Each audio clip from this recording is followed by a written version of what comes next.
छात्रों एवं छात्राओं, ये कक्षा BF प्रथम वर्ष के छात्रों एवं छात्राओं के लिए है, जहां हम शिक्षा शास्त्र विषय का प्रथम प्रश्न पत्र पढ़ रहे हैं। ठीक है, और ये कक्षा संख्या 8 है आपकी। आप सामने देख पा रहे हैं, कक्षा ये BA प्रथम वर्ष के लिए है, विषय शिक्षा शास्त्र, प्रश्न पत्र प्रथम। ओके स्टूडेंट्स, आज की क्लास में हम शिक्षा के अभिकरणों के वर्गीकरण के बाद हम उसके एक एक टॉपिक को लेकर चलना स्टार्ट करेंगे। जैसा कि मैंने पिछली कक्षाओं में आपको बता दिया हुआ था कि एजेंसीज ऑफ एजुकेशन क्या होती हैं और उनका वर्गीकरण भी आपको बता दिया है। अगर आप में से किसी बच्चे ने मेरी पहले की क्लासेस नहीं पढ़ी हुई हैं तो उनसे ये अनुरोध है, रिक्वेस्ट है, सजेशन है, ऑर्डर भी कह लो, पहले जाकर उन क्लासेस को ज़रूर देखो, क्योंकि अगर जब तक आप उन्हें नहीं देखोगे, उन्हें नहीं समझोगे, तो आप इन क्लासेस में जो भी मैं पढ़ा रहा हूँ या जो भी आगे पढ़ाने वाला हूँ वो आपको समझ में नहीं आएगा। ठीक है, तो पहले आपको उन क्लासेस को देखना परम आवश्यक है, बहुत इम्पॉर्टेंट है, ज़रूरी है। ठीक है, और ख़ासकर से पहला लेक्चर तो बहुत ही ज़्यादा ज़रूरी है, बिकॉज़ वहाँ पे आपको आपका एग्ज़ाम का पैटर्न मिलेगा और आपका सिलेबस मिलेगा। ठीक है, तो आज हम नया टॉपिक स्टार्ट करते हैं, औपचारिक अभिकरण। शिक्षा के औपचारिक अभिकरण।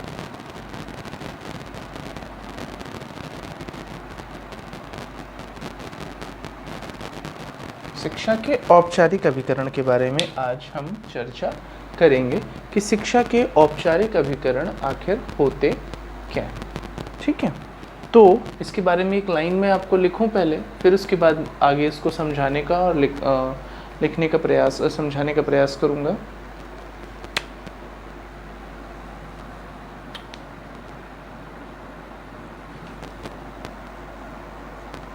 शिक्षा के औपचारिक अभिकरण वे सामाजिक समूह या संगठन होते हैं। शिक्षा के औपचारिक अभिकरण वे सामाजिक समूह या संगठन होते हैं जिनका निर्माण समाज सोच समझकर शिक्षा के लिए ही करता है। जिनका निर्माण समाज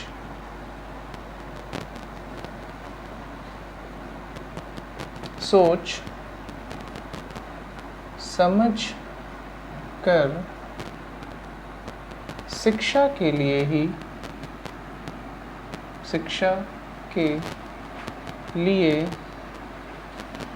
करता है।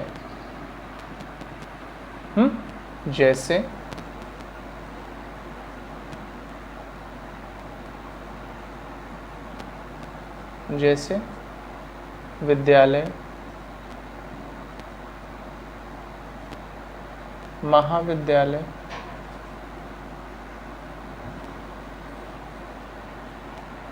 विश्वविद्यालय,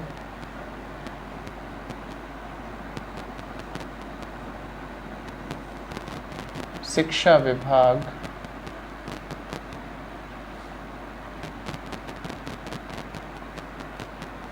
आदि। देखिए, जो बात लिखी हुई है, शिक्षा के जो औपचारिक अभिकरण होते हैं वे क्या होते हैं? सामाजिक अभिकरण वे सामाजिक समूह या संगठन होते हैं जिनका निर्माण समाज सोच समझकर शिक्षा के लिए करता है। मतलब हम भी समाज का हिस्सा है, तो हम ऐसे सामाजिक समूह जिनका निर्माण हम सोच समझकर करते हैं, किस काम के लिए? शिक्षा प्रदान करने के लिए। हम जब ऐसे किसी संगठन या ऐसे किसी समूह का निर्माण करते हैं तो वो एक औपचारिक शिक्षा का साधन होता है। औपचारिक शिक्षा का साधन होता है, इसीलिए उसे हम शिक्षा के औपचारिक अभिकरण कहते हैं। जैसे विद्यालय क्या है? औपचारिक शिक्षा का सबसे पहला और सबसे महत्वपूर्ण साधन है। क्यों? क्योंकि एक बालक अपने परिवार के बाद कुछ भी जो सीखना होता है उसके लिए वो कहाँ जाता है? सबसे पहले वो कहाँ पहुँचता है? विद्यालय पहुँचता है। विद्यालय के बाद महाविद्यालय, विश्वविद्यालय पहुँचता है। इन सब की देखरेख के लिए शिक्षा विभाग बनाए जाते हैं, विभिन्न सरकारी शिक्षा विभाग सबसे मेन जो हमारे देश में है। ठीक है, तो ये जो भी हैं ये ऐसे सामाजिक समूह और संगठन हैं जिनका हमने स्वयं जिनका निर्माण किया है। किस काम के लिए? अपना जो हमारी संस्कृति है, जो हमारा ज्ञान है, जो हमारा विज्ञान है, जो हमारे आचार विचार हैं, ठीक है, उनको अपनी आने वाली पीढ़ियों में हस्तांतरित करने के लिए। क्योंकि देखिए, जो ज्ञान होता है वो किसी के अंदर हमेशा पहले से भरा नहीं होता। मनुष्य जब जन्म लेता है तो एक पशु के समान होता है। हम उसे ज्ञान के द्वारा ही हम उसे विकसित कर सकते हैं, और जब हम उसे विकसित कर रहे होते हैं तो उसके लिए हमें अपने संस्कृतियों, अपने रीति रिवाजों, अपने ज्ञान, अपने विज्ञान, अपने नृत्य संगीत, कला कौशल, इन सब से उसे परिचित कराना होता है। हमें उसमें उन गुणों को विकसित करना होता है। हमें अपने उन गुणों को उस नन्हे बालक में हस्तांतरित करना होता है। इस कार्य के लिए हमने कुछ विशेष संगठन और समूह बनाए, हमने बनाए, जिसको हमने विद्यालय, महाविद्यालय, विश्वविद्यालयों की संज्ञा दी, जहाँ पर जो शिक्षक है, जो कि समाज का अंग है, वो यह कार्य भली भांति ईमानदारी से करता है। ठीक है, अब इसके बारे में मैंने एक बात और बताई थी, वह स्थान जहाँ पर निश्चित समय, निश्चित व्यक्ति के द्वारा, निश्चित स्थान पर, निश्चित पाठ्यक्रम के द्वारा शिक्षा प्रदान की जाती है, वे शिक्षा के औपचारिक अभिकरण कहे जाते हैं। तो इसे भी लिख लेते हैं।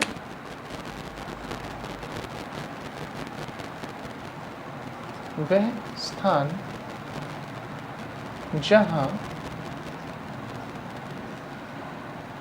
निश्चित समय,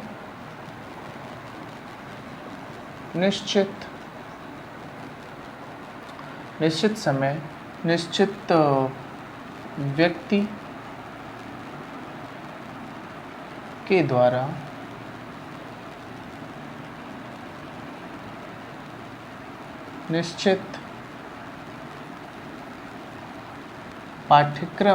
के द्वारा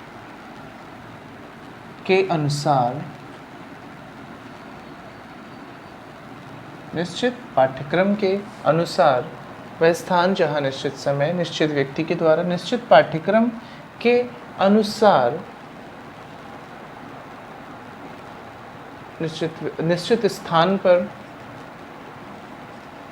निश्चित स्थान पर, एक बालक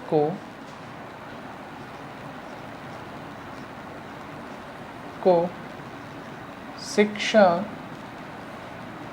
प्रदान की जाती है। एक बालक को शिक्षा प्रदान की जाती है, उन्हें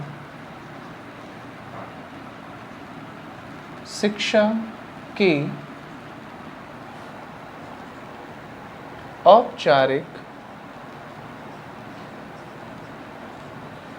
अभिकरण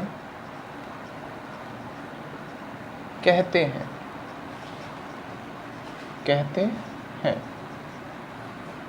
ठीक है, वह स्थान जहाँ निश्चित समय, निश्चित व्यक्ति के द्वारा, निश्चित पाठ्यक्रम के अनुसार, निश्चित स्थान पर एक बालक को शिक्षा प्रदान की जाती है, उन्हें शिक्षा के औपचारिक अभिकरण कहते हैं। अब इस जो भी ये लाइन लिखी है, इस पर ये विद्यालय, महाविद्यालय, विश्वविद्यालय पर ये लाइन बिल्कुल फिट बैठती है। देखो कैसे, एक विद्यालय में निश्चित समय होता है हमारा, हमारा एक निश्चित समय होता है कि सुबह इतने बजे से इतने बजे तक हमको वहाँ पर पहुँचना है, निश्चित व्यक्ति के द्वारा, अर्थात जो टीचर हैं हमारे वो निश्चित हैं कि ये वाले टीचर साहब ये विषय पढ़ाएंगे, ये वाली मैडम जी ये वाले विषय पढ़ाएंगे। पाठ्यक्रम हमारा निश्चित है, उस पाठ्यक्रम को पूरे वर्ष में हमें ख़त्म करना है, तत्पश्चात बालक की परीक्षा लेनी है, उसका मूल्यांकन करना है और मूल्यांकन प्रपत्र उसे देकर उसे अगली कक्षा में उत्तीर्ण करना है या उसे प्रमोट करना है। ठीक है, निश्चित स्थान पर, स्थान निश्चित है, स्कूल उठ के इधर से उधर तो जाता नहीं, स्कूल अपनी जगह ही रहता है। ठीक है, विद्यालय अपनी जगह ही रहता है। तो ऐसे जो अभिकरण होते हैं इन्हें क्या कहा जाता है? शिक्षा के औपचारिक अभिकरण कहा जाता है। ठीक है बच्चों, तो आई होप आपको ये जो औपचारिक अभिकरण का जो कॉन्सेप्ट है वो दिमाग में फिट हो गया होगा कि औपचारिक अभिकरण किन को कहा जाएगा। एग्ज़ाम में आपसे इस पर बहुविकल्पी प्रश्न सबसे ज़्यादा पूछे जाते हैं। ऑप्शंस में 4 ऑप्शंस दिए होते हैं, उनमें से आपको छांटना होता है कि कौन सा औपचारिक अभिकरण है। कभी कभी कई ऑप्शंस दे देते हैं और पूछते हैं कौन सा औपचारिक अभिकरण नहीं है। तो ऐसे क्वेश्चंस को जानने के लिए आपको डिटेल को जानना बहुत ज़रूरी था, इसलिए मैंने आपको ये डिटेल समझाई। ठीक है स्टूडेंट, तो आज की क्लास में हम लोग इतना ही रखेंगे। अगली क्लास में फिर एक नया टॉपिक, तब तक के लिए धन्यवाद।